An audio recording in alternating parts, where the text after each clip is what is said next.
Spin Radio, 10h midi, en direct du Festival Off d'Avignon, Nadir Amaoui. Bonjour à tous et bienvenue sur la deuxième heure de la matinale de Speed Radio.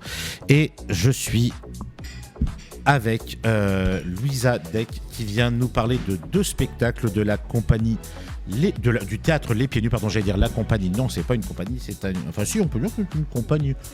C'est une compagnie qui s'appelle Les Pieds Nus et qui vient nous parler de deux spectacles. Alors, dans les noms, vous allez les reconnaître, tout simplement parce qu'il s'agit du bourgeois gentilhomme qui, soyons clairs, va pas tarder à démarrer puisqu'il joue à midi au théâtre du Chêne Noir. Donc là, dans 3 quarts d'heure, le public va rentrer et ils vont démarrer cette folle histoire de Monsieur Jourdain. Mais elle va également nous parler de Cyrano, d'après l'œuvre d'Edmond Rostand que tout le monde connaît, qui se joue, elle, à la Condition des Soies à 16h25, dans laquelle d'ailleurs tu joues également, Louisa. Oui, tout à fait. Bonjour. Bonjour. C'est vrai que oui, je parle depuis tout à l'heure. Non, mais c'est très bien. Je ne laisse même pas le temps de dire bonjour. Honte sur moi, shame on you. Voilà, je me suis frappé. Alors, avant d'entrer dans le vif du sujet de ces spectacles, parle-nous de la compagnie. Parce que la compagnie, le théâtre Les Pieds Nus, je vais expliquer après pourquoi on en entend un petit peu parler ces dernières années. Donc, parle-nous un petit peu de cette compagnie, un peu de l'histoire de cette compagnie. Alors, la compagnie Théâtre Les Pieds Nus a été créée par 2 personnes, en la personne de Bastien Ossard, qui est notre metteur en scène sur les projets, sur les spectacles, et Yana Serena de Freitas, qui est comédienne.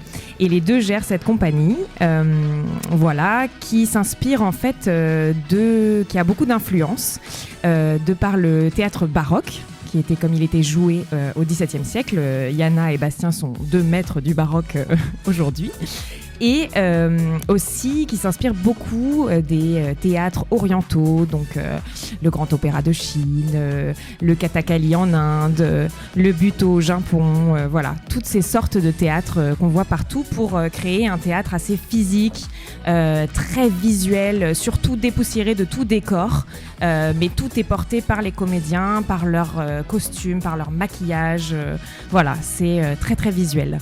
Alors dans cette compagnie, là on a parlé du bourgeois gentilhomme et de Cyrano.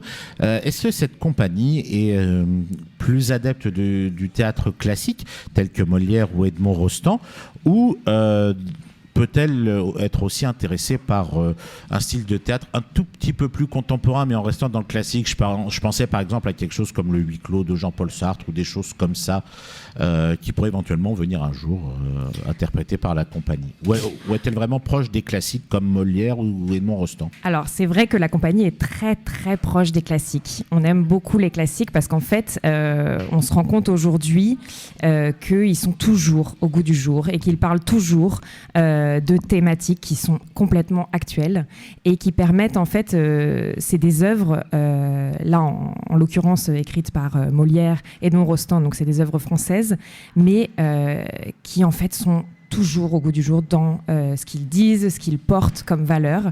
Et donc c'est pour ça que la compagnie est très très proche de ces spectacles-là. Après, une autre chose qui se passe à Avignon cette année pour la compagnie, c'est qu'il y a une lecture qui est organisée dans le cadre des lectures qui sont organisées au Palais des Papes, qui est une écriture originale faite par Bastien Ossard, notre metteur en scène, qui s'appelle Cabaret Shakespeare. Donc on a toujours Shakespeare, on a toujours le classique. Le classique n'est pas toujours est à proximité. Toujours à proximité, mais c'est une réécriture contemporaine où en fait on reprend certains passages des pièces illustres de Shakespeare, mais pour raconter une nouvelle histoire. Cette pièce a été écrite il y a déjà quelques années, mais est complètement actuelle, puisqu'elle parle d'une société qui vit sous un régime totalitaire et où du coup les artistes, les créateurs, les gens qui font de la musique, qui font du théâtre, qui dansent, qui chantent, doivent un peu résister et se cacher pour faire vivre leur art et communiquer entre eux. Quand est-ce qu'il y a lieu cette lecture? Comme ça on va en parler tout de suite. Eh bien cette lecture a lieu le 12 juillet au Palais des Papes. À quelle heure? J'aurais pas c'était la question piège. C'est la question piège. Non, alors c'est très simple. C'est très simple. En allant sur le site, du Off, ou tout simplement sur le Palais des Papes, vous pouvez, à mon avis, très facilement retrouver l'horaire de cette lecture. Donc c'est très intéressant. Cabaret c'est le Shakespeare. Soir, en tout cas. C'est le soir. Oh bon, ça va. Vous avez encore la journée au soleil. Voilà. Profitez de la place du Palais des Papes. Et après le soir, vous venez pour découvrir cette lecture du Cabaret Shakespeare. On va rentrer dans le vif du sujet. On va d'abord parler, puisqu'ils vont pas tarder à rentrer sur scène, le bourgeois gentilhomme. Oui. Donc donc de Molière, un classique de Molière assez connu.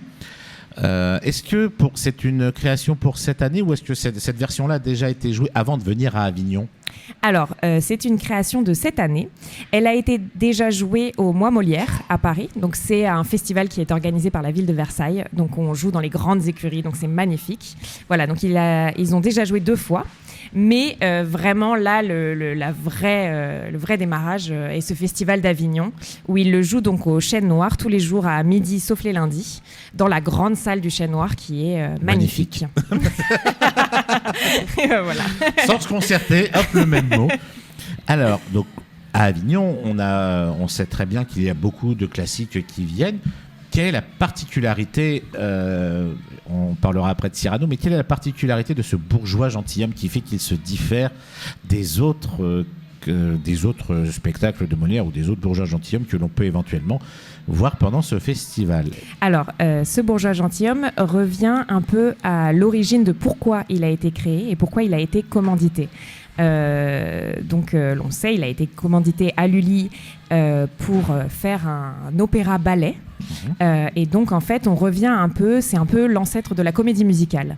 Et donc, là, il est présenté sous une version un peu de cabaret burlesque, tout en légèreté, tout en couleur, avec beaucoup de joie. Voilà. Et donc, je peux pas tout démontrer par les mots, mais en tout cas, il y a un esthétique très fort. On retrouvera des perruques très intéressantes, des couvre-chefs très intéressants, des costumes aussi hauts en couleur. Et on revient aussi à cette manière de jouer à l'époque, qui était la manière baroque, qui était une manière de parler très particulière, et de, en fait, tout démontrer avec les mains, c'est-à-dire que chaque mot est associé à un geste, et ce qui permet en fait une lecture très visuelle de la pièce, sans forcément tout rattacher au texte. Il y a aussi beaucoup le geste et beaucoup la tonalité qui arrive comme un chant. En fait, tout le texte est pratiquement chanté, sachant qu'il y a aussi des moments musicaux de type un peu cabaret. Ah, c'est très intéressant parce que quand on regarde l'affiche, quand moi j'ai vu pour la première fois l'affiche de ce spectacle dans les rues d'Avignon, il y avait un petit côté Arsim Boldo. Pour ceux qui connaissent un petit peu, cet artiste, il avait créé des visages humains avec des fruits et des légumes. Et quand on voit l'affiche de ce bourgeois gentilhomme, on a l'impression, alors il y a un côté Arsim Boldo, mais il y a un petit côté aussi, je trouve, Tim Burtonien. C'est un thème que j'aime pas, mais je dis un petit côté Tim Burtonien, un peu comme Charlie et la chocolaterie, ou des Alice choses au pays comme des ça. merveilles, tout à fait. Toutes ces choses-là qui reviennent beaucoup de la part des spectateurs qu'on tracte dans la rue. En effet, ils nous parlent beaucoup de ça. En tout cas, ce qu'on peut dire, c'est que c'est un univers déjanté. Donc ça va complètement avec ce genre de référence. Nous, on aime beaucoup ça, un peu aller chercher le public, aller vraiment les faire rire, aller chercher chez eux toutes ces réactions, toutes ces émotions. Voilà. Du coup, on va chercher ça aussi dans les costumes, dans l'esthétique, dans le visuel et dans le jeu. Et c'est revenir un peu à l'essence même de ces classiques. Lorsque on parlera... alors Cyrano, c'est un autre style, mais comme l'avait écrit Molière à son époque sur le bourgeois, comment dire, c'était baroque, c'était grotesque, on peut même utiliser le terme de grotesque, mais c'était aussi piquant. Parce qu'en fait, il se moquait quand même d'un monsieur lambda. C'est parce que, clairement, monsieur Jourdain, c'est un monsieur tout le monde qui avait juste envie de faire partie de la haute société pour être bien vu et pour séduire une femme alors qu'il est marié, qu'il a une fille. Et pousser ça. Et en fait, les gens qui a autour de lui, qui gravitent autour de lui, vont un peu se servir de sa stupidité, c'est pas un mot que j'aime beaucoup, mais de sa stupidité, de son innocence, alors qu'il est un peu méchant sur certaines choses, pour arriver à leur fin, aussi bon que mauvais soit-il. Parce que il y a certaines choses, c'est pour arriver à une belle fin, mais d'autres, c'est de l'orgueil et de la méchanceté pure et simple. Tout à fait. Il y a des personnages, en effet, qui se servent énormément de Monsieur Jourdain pour pouvoir lui soutirer beaucoup d'argent, tout en lui promettant une noblesse qu'il n'atteindra pas, Ah. on le dire. Mais il atteint une certaine noblesse par son imaginaire, en fait. Voilà. Mais est-ce qu'il n'était pas déjà noble et bourgeois en soi, Il est bourgeois. sans avoir besoin de tout ça? En fait, il est bourgeois et il veut être noble. Voilà. Mais est-ce qu'il n'est pas noble en soi? Parce que, en fait, quand on regarde un peu la fin de ce spectacle, quand on connaît le texte de Molière, c'est un peu aussi la noblesse de cœur qui apparaît à la fin. Mhm. Tout à fait. Donc en fait, il était noble sans le savoir dès le départ. En Peut-être gros, il que n'avait c'est ça, besoin c'est très de beau. personne. Il n'avait besoin de personne pour l'être. Parce que moi, je n'ai pas encore vu votre version de la compagnie de théâtre Les Pieds Nus. Moi, j'avais une version qui était toute simple, que j'ai vue il y a quelques années à Paris, où c'était le texte de Molière à la virgule près, mais les musiques, les costumes et le décor étaient totalement contemporains. Et c'était très fort. Il y a une scène qui moi me faisait assez rire dans cette version-là, qui était une musique que le maître de musique faisait découvrir à Monsieur Jourdain avec ses musiciens, où normalement c'est censé être assez poétique et drôle. Et en fait, dans cette version-là, les musiciens qui étaient les chanteurs et chanteuses qui interprétaient ce morceau-là étaient habillés en gothique et faisaient ça avec de la musique classique, mais dans une interprétation très gothique, punk, morbide. Et ça m'a fait assez rire. Et c'est une scène qui m'a beaucoup marqué.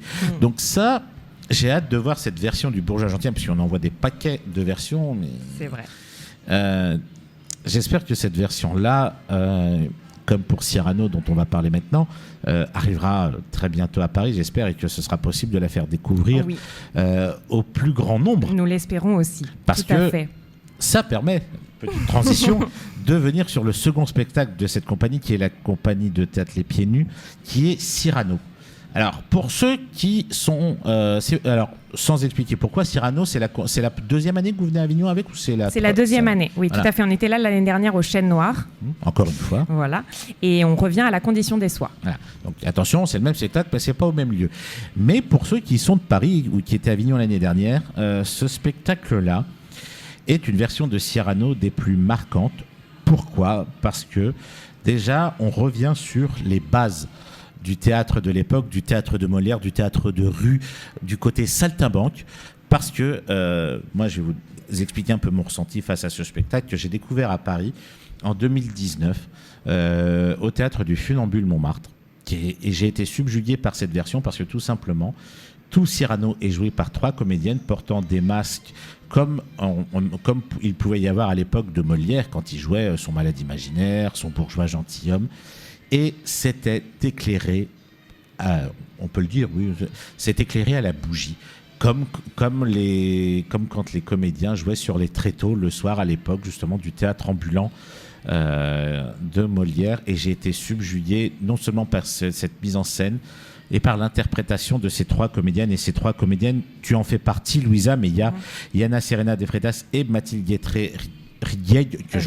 Ergueil, pardon, toujours dans une mise en scène de Bastien Haussard. Et sincèrement, c'est une version de Cyrano qui m'est restée gravée par sa beauté, par sa simplicité, par son retour aux sources. Pour moi, en voyant ce Cyrano, c'est un peu un retour aux sources de l'époque du théâtre ambulant.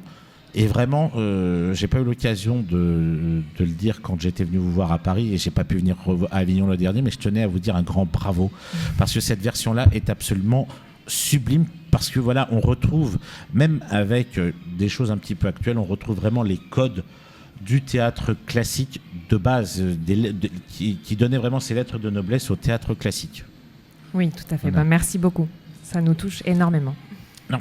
On va faire un résumé très simple de Cyrano, tout le monde le connaît. Cyrano est un fin bretteur, il a la parole facile, il est amoureux de Roxane, par contre, face à elle, il n'a pas les mots.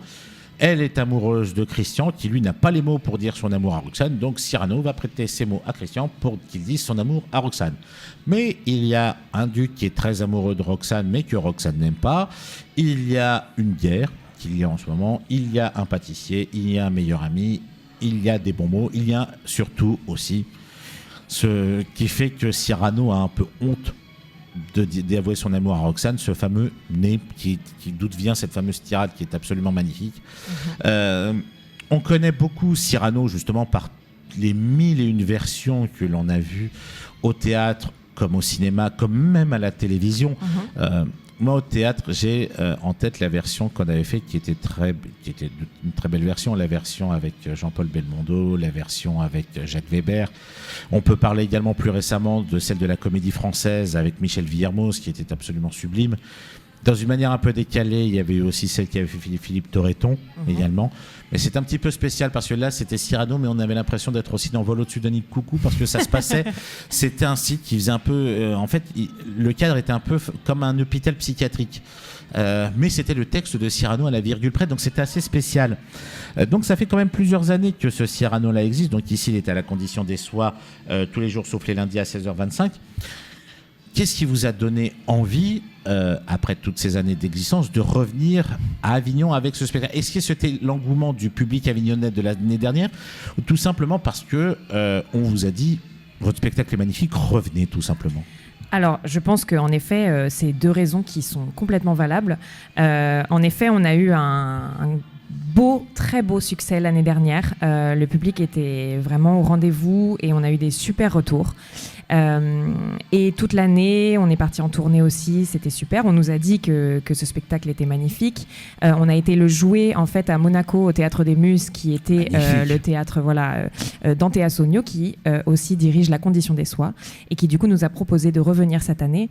Et en dehors en effet du magnifique accueil qu'on a eu de la part des spectateurs, il y a aussi pour nous ce plaisir infini de jouer cette pièce. En fait, on n'arrête jamais, on ne s'en lasse pas de pouvoir déclamer ces vers qui sont déjà magnifiques, le texte est splendide, mais aussi de par la mise en scène qui a été montée par Bastien Haussard, qui est juste un bonheur à jouer en fait, puisque c'est un théâtre, c'est une mise en scène qui est très physique pour nous, mais qui est d'une fluidité, et en fait on ne s'arrête jamais pendant tout le spectacle, que ce soit sur scène ou en coulisses, puisqu'on a des entrées, des sorties de partout, qu'on n'est que 3 sur scène et qu'on doit parfois simuler des foules entières de combattants ou de spectateurs au début de la pièce. Et donc en fait on a une chorégraphie qui est complète du début à la fin, qu'on soit sur scène ou hors de scène, et en fait c'est un pur plaisir, un pur bonheur de jouer cette pièce, et c'est aussi pour ça je pense qu'on a tellement envie de revenir ici à Avignon. Lors de sa création, donc ça date de 2018 si ma mémoire est bonne, est-ce que vous aviez imaginé l'engouement du public pendant toutes ces années ? Est-ce que vous pensiez vraiment que ça allait avoir un impact j'ai pas envie de dire le terme de succès, même si c'en est un, mais même l'impact que votre version de Cyrano, donc même si la mise en scène est de Bastien, je parle même de vous trois, que ce soit toi, Louisa, Mathilde ou Iliana, est-ce que vous aviez imaginé à l'époque l'engouement du public sur ce spectacle ? Je pense qu'on peut jamais vraiment imaginer ce qui va se passer et imaginer un tel engouement. Je pense que c'était espéré complètement. Et puis, je pense qu'on a juste voilà, encore une fois, c'est un tel plaisir de déclamer ces vers. Et cette histoire est tellement magnifique que je pense que le plaisir qu'on a permis aussi aux gens de le ressentir et de vouloir voir cette pièce et cette magnifique histoire d'amour. On va marquer une courte pause de publicité et on va revenir dessus dans quelques instants. Je répète, le jeu concours Speed Radio. Vous pouvez gagner un iPhone 15 en répondant à cette question. Après les 9 ou 12 coups du brigadier, combien reste-t-il de coups à frapper ? Première réponse 3, deuxième réponse 9. Envoyez Speed au 7 14 15. Et n'oubliez pas que le tirage au sort aura lieu le 21 juillet à 20h pour gagner un iPhone 15. À tout de suite.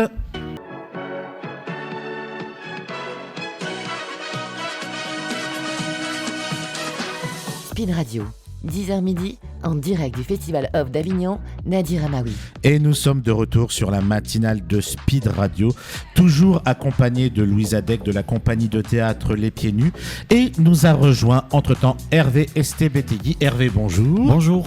Hervé qui vient nous parler de Blanche, l'Odyssée d'une vie, qui démarre ce soir à 22h au Théâtre Présence Pasteur. Mais bienvenue Hervé, merci de nous avoir rejoints. On va rentrer directement dans le vif du sujet avec toi. La question la plus simple et peut-être la plus compliquée en soi, qu'est-ce que Blanche, l'Odyssée d'une vie ? Alors Blanche, l'Odyssée d'une vie, donc c'est la dernière création de la compagnie Etxuen Casa. Nous venons donc du Pays Basque et nous sommes venus plusieurs fois à Avignon sur d'autres propositions et d'autres spectacles. Et là, on est très très heureux de pouvoir proposer et présenter ce spectacle qui est une belle proposition autour du personnage de Blanche et de son l'Odyssée d'une vie. C'est effectivement ce personnage qui va venir nous raconter au fur et à mesure son trajet, sa trajectoire, son parcours de vie pendant 1h15 où au final Blanche va venir effectivement cuisiner, faire une soupe de saison pour les spectateurs, et au fur et à mesure en fait de sa cuisine, avec les odeurs et avec tous les ingrédients qu'elle va mettre, elle va raconter sa vie, ses souvenirs, sa mémoire qui va venir, et le spectateur va être plongé dans son regard et va assister un petit peu à son trajet, son émancipation. C'est quelque part raconter une vie ordinaire mais de manière extraordinaire. C'est assez intéressant parce que, comme tu le dis si bien, on part d'un point de départ, on parle directement de l'enfance, de la naissance de Blanche, une naissance qui a démarré d'une manière assez particulière. Est-ce qu'on peut rentrer est-ce qu'on peut en parler? On garde le mystère, on garde la surprise pour le public. Non, on peut tout à fait en parler. Effectivement, au moment de la pièce, Blanche a 98 ans. C'est-à-dire qu'elle est effectivement à ce moment-là où, dans le cadre, alors ça c'est évidemment dans la fiction, d'un projet intergénérationnel, puisqu'elle est effectivement en maison de retraite, on va lui demander donc de stimuler sa mémoire, parce qu'elle a des troubles de mémoire, par la cuisine, et faire remonter tous ses souvenirs justement pour pouvoir justement stimuler cette mémoire-là. Effectivement, elle est née un jour où il neigeait dehors, donc c'est pour ça qu'on lui a donné son prénom de Blanche. Et effectivement, son père, elle n'aura pas connu son père qui est mort à la Première Guerre mondiale, et quelque part elle va naître avec déjà effectivement un père absent et une mère qui justement se sera endurcie, et donc elle va avoir une relation très compliquée finalement avec sa mère, et comment elle, de cet héritage-là, qui est aussi un héritage de ferme, un héritage dans la ruralité, elle va pouvoir effectivement s'émanciper, pouvoir faire son trajet de vie. C'est un petit peu ça, tout ça que ça raconte évidemment, mais c'est un siècle de vie en 1h15. Alors, c'est assez particulier parce qu'en fait, pendant que tu nous parlais, Hervé, je regardais les petites photos que l'on découvre de ce spectacle. C'est un décor et même un maquillage assez titanesque. N'ayons pas peur des mots.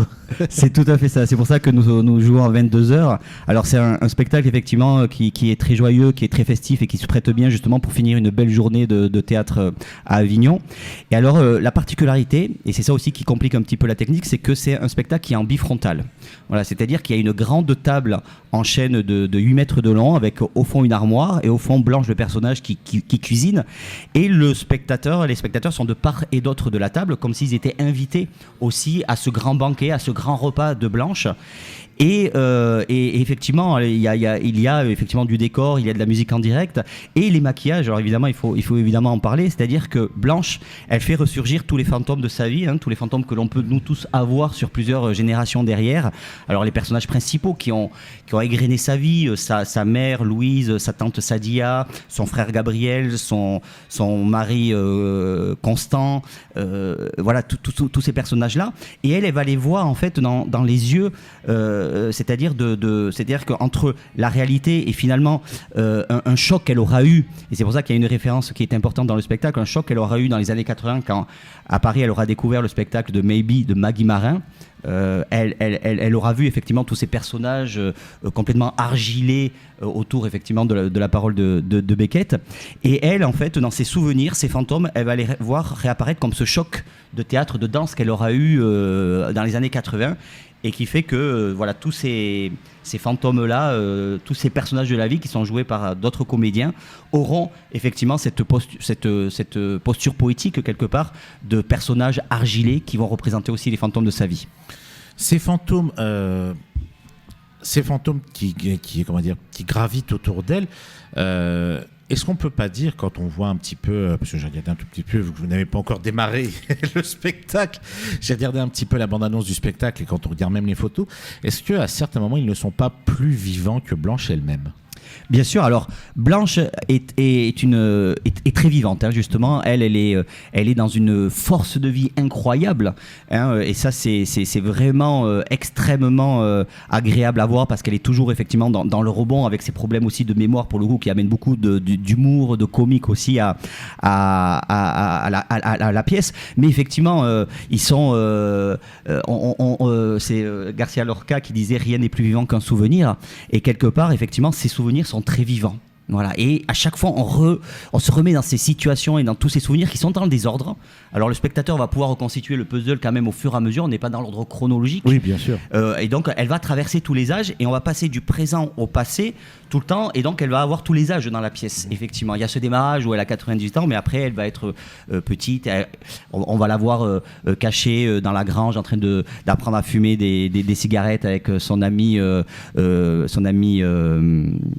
alors j'ai oublié son prénom, sa meilleure amie, hein, on va le dire comme ça, ou justement comment elle va lui apprendre à embrasser les garçons. Voilà, on sera plongé dans ces univers-là un petit peu pendant toute la pièce avec quelque chose de très très très très rythmé. On peut dire également que c'est que la musique a une part très importante dans ce spectacle parce que elle est jouée en live, je crois, durant ce spectacle. En partie, effectivement, il y a un musicien chanteur qui nous vient de Toulouse, très talentueux, qui effectivement, donc il y a de la guitare, il y a de l'accordéon, il y a des chants collectifs aussi qui effectivement contribuent effectivement tout le temps à pouvoir amener et à faire revivre les souvenirs de Blanche. Donc il y a ce rapport très très joyeux, très festif qui justement qui va accompagner Blanche de l'autre côté, puisqu'il y a aussi un autre élément scénographique qui est important, c'est une armoire. Et cette armoire, c'est en fait une forme d'armoire sans fond qui fait que quelque part c'est le portail, le lien entre le passé et le présent, entre le réel et le théâtre. Et quelque part, c'est comment on va raconter aussi le rapport à la mort, mais un peu à la manière mexicaine, hein, c'est-à-dire le rapport à la mort festive, joyeuse, où de l'autre côté, on a envie de se dire que c'est la fête et qu'on a envie d'y aller aussi, quoi.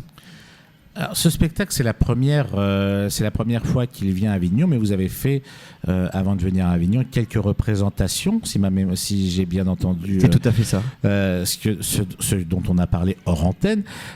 Lorsque vous avez fait ces premières représentations en dehors d'Avignon et que vous êtes venu à la rencontre du public après le spectacle, quels ont été les premiers retours du public, les premiers ressentis de ce public, de la découverte de cette histoire ? Alors les retours sont incroyables, hein. C'est pour ça qu'on a voulu venir à Avignon. On est toujours avec, effectivement, parce qu'à la fin du spectacle, on finit par un beau souvenir qui est la fête des moissons, où elle est petite, et puis effectivement, on amène des bouteilles de vin, donc il y a un moment de convivialité partagée aussi sur la table, puisque cette table-là, à un moment donné, il faut aussi l'utiliser, le public vient aussi, et on peut discuter avec le public comme ça, en direct, de manière informelle, autour d'un verre, et ces moments de convivialité, hein. Et là, on s'est rendu compte que les gens, à la fois... très ému parce qu'évidemment il y a aussi beaucoup d'émotions à la fin parce qu'on a tous nos fantômes, nos grands-parents, nos personnes qui nous ont quittés en fait, qui sont là, présents près de nous aussi, et les gens nous disent vous avez raconté mon histoire, c'est-à-dire de cette histoire-là de Blanche, mais c'est vraiment un retour presque unanime, tout le monde retrouve son histoire intime, personnel à soi, et c'est ça qui nous touche beaucoup à chaque fois dans les retours, et alors ils nous font des liens avec leurs propres grands-parents, leur propre grand-mère, leur propre frère, leur mère qui est trop dure, leur père qui est absent, etc. Et ils viennent nous parler d'eux finalement à la fin du spectacle, et nous ça nous nourrit, et voilà, et cette histoire-là, cette histoire ordinaire racontée de manière extraordinaire de Blanche, finalement elle est universelle et elle parle à tout le monde intimement et dans le cœur. Mais donc ça veut dire qu'elle pourrait très bien, déjà la première chose que je peux vous souhaiter, c'est que cette histoire de Blanche rencontre le succès qu'il mériterait à Avignon, et donc ça pourrait éventuellement sous-entendre que ce spectacle pourrait même voyager, j'allais dire à Paris, mais aussi à l'international. Bien sûr, alors on a pu justement aussi avec les autres spectacles qu'on a été à Avignon, partir à l'international aussi, on a été même parti en Chine à un moment donné, donc on travaille un petit peu aussi sur l'Amérique latine, enfin on a effectivement ces ouvertures-là. Et donc, bien entendu, en tous les cas, on espère effectivement que ce spectacle à Avignon aura le succès qu'il a en tournée, puisque, comme je vous dis, les gens, il y a vraiment les gens sont sur chaque représentation sont toujours debout pour justement saluer la performance des comédiens et des artistes. Et on espère effectivement qu'il pourra être vu par un maximum de personnes et donc de venir le découvrir pour qu'après le bouche à oreille, on sait comment ça se fait à Avignon, puisse se faire ça, au c'est mieux. Le plus important, c'est le nerf de la guerre, comme on dit. Ouais. Et dans quelques instants, on va marquer une courte pause musicale, mais il y a quelque chose que j'ai entendu en hors antenne, comme on dit à la radio, c'est que entre la compagnie Les Pieds Nus et la vôtre, vous vous êtes découvert quelques points communs. Ne dites rien, mais sincèrement, ne dites absolument rien, ne dévoilez rien pour le moment. On va en parler après la pause musicale. Donc je rappelle quand même les spectacles. Blanche l'Odyssée d'une vie à 22h à partir d'aujourd'hui à la salle Présence Pasteur, salle Pasteur, sauf le 15 juillet. Vous ne faites qu'un seul jour de relâche, vous, sur toute la durée du festival. Et vous, la compagnie de théâtre Les Pieds Nus, Le Bourgeois Gentilhomme à midi, donc dans un quart d'heure, il démarre. Et Cyrano de Bergerac à 16h25 à la condition des soies. Donc elle joue tout à l'heure. On n'oublie pas également le jeu concours Speed Radio qui vous permet de gagner un iPhone 15. C'est pas rien quand même ce petit cadeau. Mais pour gagner ce cadeau, il faut répondre à cette question. Après les 9 ou 12 coups du brigadier, combien reste-t-il de coups à frapper? Première réponse 3, deuxième réponse 9. Envoyez Speed au 7 14 15. Pour gagner un iPhone 15, c'est quand même pas mal.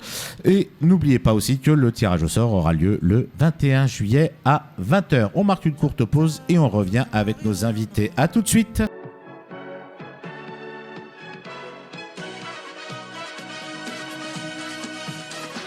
Speed Radio, 10h midi, en direct du Festival Off d'Avignon, Nadir Amaoui. Nous sommes de retour pour les dernières minutes de la matinale de Speed Radio, toujours avec Louisa Deck et Hervé Estebetegui, qui sont venus nous parler respectivement de Blanche l'Odyssée d'une vie, qui se joue à partir de ce soir à 22h à Présence Pasteur, et Louisa du Bourgeois Gentilhomme, qui démarre dans 9 minutes au Théâtre du Chêne Noir. Merde à eux, oui en effet. Et aussi de Cyrano qui se joue lui à 16h25 au Théâtre de la Condition des Soies. On en parlait juste avant la pause musicale, mais hors antenne, vous vous êtes un petit peu parlé et vous vous êtes découvert beaucoup de points communs entre vos spectacles respectifs. Lequel des deux va un peu dévoiler ce que vous êtes dit hors antenne? Louisa, bah tiens Louisa.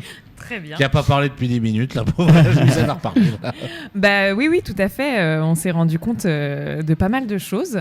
Par rapport à Cyrano, déjà, donc tu as aussi un Cyrano que tu as porté, c'est ça Exactement, voilà. Alors c'est un Cyrano qu'on a joué à 3 reprises à Avignon, qui s'appelle Caché dans son buisson de lavande de Cyrano Sentez bon la lessive, qui est une adaptation. Alors c'est pas le texte de Rostand par rapport à ça, mais qui raconte la même histoire avec 3 comédiennes, comme vous au plateau, et qui effectivement raconte l'histoire de Cyrano, mais par rapport à un album jeunesse de Rebecca d'Outremer et écrit par Taï Marc Le Tan.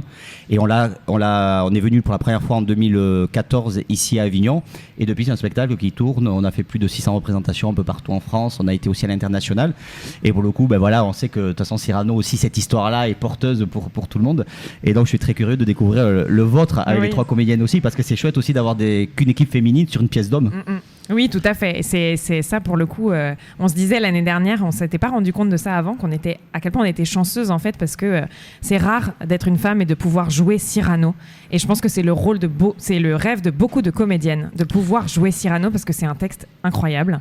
Et quand on connaît un peu l'histoire du théâtre, je pense que vous la connaissez, vous savez les fameux théâtres élisabéthains de Londres, il y a 300 ou 400 ans, tous les rôles de femmes étaient interprétés par des hommes. Exactement. Il n'y avait pas de femmes sur scène qui interprétaient des femmes. Tout était voué aux hommes. C'est ça. Et ce fut très rare de pouvoir avoir des femmes qui montent sur scène. C'est venu très très tard. Même pour jouer des femmes, on précise. Là, c'est même pas pour jouer des hommes, c'est même pour jouer des femmes. Oui. Donc là, pour revenir sur Cyrano, que les femmes récupèrent un petit peu le bébé, comme on dit, mais bien des siècles plus tard. peut prouver Oui. que le talent n'est pas une histoire de sexe. Oui, tout à fait. Et puis aussi, en fait, je pense que nous... alors, il y a cet aspect où, en effet, on est très fiers de pouvoir, à notre tour, jouer des rôles d'hommes. Mais il y a aussi le fait que nous, dans la compagnie, et je pense beaucoup d'autres gens, croient fort en le fait qu'une personne est composée d'une part féminine et d'une part masculine. Et que, malgré parfois comment il a été joué, même dès le départ, Cyrano, par le comédien qui a été choisi en premier, et même après, à la suite, au cinéma, ou voilà, il a beaucoup été représenté comme voilà, un homme assez âgé, assez bedonnant, assez tout ça, alors qu'en fait, dans le texte original, c'est un homme d'une 20aine d'années qui est agile, qui est très jeune, et en fait, ça permet aussi de lui redonner cette part en fait d'agilité et de sensibilité qui peut parfois être féminine et qui lui permet aussi d'amener cette part-là. Et après, on a eu aussi une grande formation par notre metteur en scène qui nous a aussi beaucoup appris à se tenir comme des mecs, à jouer comme des mecs, à parler avec une grosse voix. On modifie beaucoup notre voix. Et ça, c'est un bonheur, en fait, parce que moi aussi, et je pense que mes camarades sur scène aussi, on a une part de masculinité. Et c'est un bonheur de pouvoir l'exprimer, en fait, sur scène et de pouvoir se battre sur scène. Et je rejoins tout à fait ça, parce que de la même manière aussi, nous, c'est inspiré effectivement du Japon médiéval. Et pour le coup, également, au kabuki, les femmes étaient interdites aussi. C'était la même chose. Donc, nous, on l'a fait il y a 10 ans maintenant. Donc, on était déjà, effectivement, sans le vouloir, déjà à cet endroit-là, de pouvoir dire ok, on va mettre des femmes. Et pareil, nous, c'est des petits gabarits. Et d'ailleurs, celle qui joue Cyrano, c'est la même comédienne qui joue Blanche et qui est également l'autrice de la pièce Blanche aussi, qui interprète ce rôle-là. Et c'est des petits gabarits. Et nous, on a travaillé aussi tout sur la posture aussi, plus samouraï, avec les arts martiaux, etc. Et elles se sont emparées de ça. Et l'illusion se fait complètement et le public marche complètement dans la proposition. Et je trouve que c'est une belle vengeance quelque part aussi de mettre des femmes sur une pièce d'homme. Et la démarche, elle est exactement effectivement similaire et la même. Oui, tout à fait. Et nous, on a eu des retours parfois de spectateurs qui nous disaient à un moment... mais vous êtes une femme. Non, mais vraiment, il y a des gens... Parce qu'en fait, comme on joue masqué et qu'on échange beaucoup et qu'en plus, sous nos masques, on a un maquillage blanc qui vient du théâtre baroque pour être éclairé à la bougie pour qu'on puisse bien nous voir, en fait, il y a des gens qui se sont vraiment posé la question. Et ça, moi, je me souviens d'un spectateur qui m'avait dit ça. Et ça, pour moi, ça a été le meilleur des compliments, de me dire, c'est bon, à un moment, on a oublié que vous étiez des femmes, en fait. On a juste vu des personnages se décliner sur scène. Dans les rôles masculins que tu interprètes, enfin dans tous les rôles même d'ailleurs que tu interprètes dans Cyrano, quel est le rôle que tu prends un plaisir inavouable, enfin un plaisir immense à interpréter, dans lequel tu t'amuses à un point inimaginable? Oh là là, c'est dur, c'est très très dur. En fait, ils ont toutes leurs particularités. Alors moi, je dis toujours, mais c'est parce que c'est le personnage que je préfère de la pièce, je crois, c'est Christian. J'adore son innocence et j'adore sa vraie bravoure à la fin. Quand il apprend que Cyrano, en fait, il est amoureux de Roxane et qu'en fait, c'est juste pour ça qu'il l'a aidé depuis le début, à quel point il se dévoue tout d'un coup à son ami, à lui dire mais non, mais vas-y, en fait, avoue-lui, c'est elle qui, en fait, elle t'aime toi, elle m'aime pas moi, elle aime mon âme et donc elle aime tes mots et ton amour.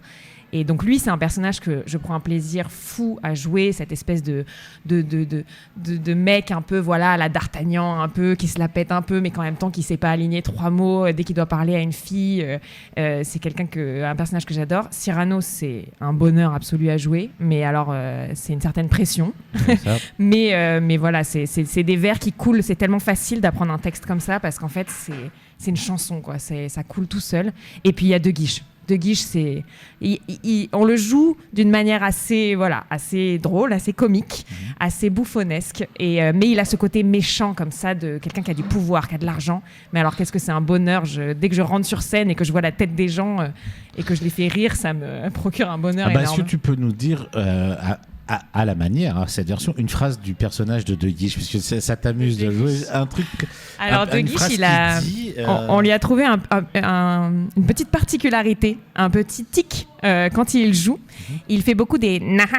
Donc c'est-à-dire que quand il commence un peu à ne pas comprendre ce qu'on lui dit, par exemple la première fois qu'il vient voir Cyrano. Et qu'on le présente, qu'on dit Monsieur de Guiche vient de la part de Maréchal de Gassillon et qui dit qui tient à lui demander son admiration. Et là Cyrano ne lui répond pas, s'en fout complètement de lui, il fait un petit naha, comme ça. Et puis il commence à s'énerver pour finir par des gros naha, naha. Et ça, mais c'est génial. Et surtout quand on a des enfants en face de nous qui répètent en chœur cette phrase-là, c'est incroyable. Et ce qui est beau, c'est que vos deux spectacles peuvent plaire à tous les âges. C'est ça qui est extraordinaire. On va rappeler les horaires et les dates pour finir cette émission. Donc Blanche, l'Odyssée d'une vie à 22h à la salle Présence Pasteur du 5 au 21 juillet. Vous êtes en relâche le 15 juillet uniquement. Merci beaucoup Hervé Estebetegui d'être venu avec nous ce matin. Avec grand plaisir. Merci beaucoup Louisa aussi d'être venue représenter la compagnie Les Pieds Nus qui joue à Avignon cet été. Le Bourgeois Gentilhomme, dans 1 minute ça démarre, donc si vous devez venir le voir aujourd'hui, vous êtes en retard. Et vous êtes de relâche les 8 et 15 juillet également d'ailleurs. Et vous jouez également Cyrano, le fameux Cyrano, à 16h25, sauf les lundis, à la Condition des Soies. Je vous souhaite un très bon festival à tous les deux et à vos compagnies. En attendant, nous, on se quitte pour aujourd'hui. On retrouvera demain Paolo, Palermo et Marion. Mais avant, on n'oublie pas le jeu concours Speed Radio dans lequel vous pouvez gagner un iPhone 15. Après les 9 ou 12 coups du brigadier, combien reste-t-il de coups à frapper? Première réponse 3, deuxième réponse 9. Envoyez Speed au 7 14 15 pour gagner un iPhone 15. C'est quand même pas mal ça. On n'oublie pas non plus que le tirage au sort aura lieu le 21 juillet à 20h. D'ici là, on vous souhaite une agréable journée et à très bientôt. Bonne journée à tous.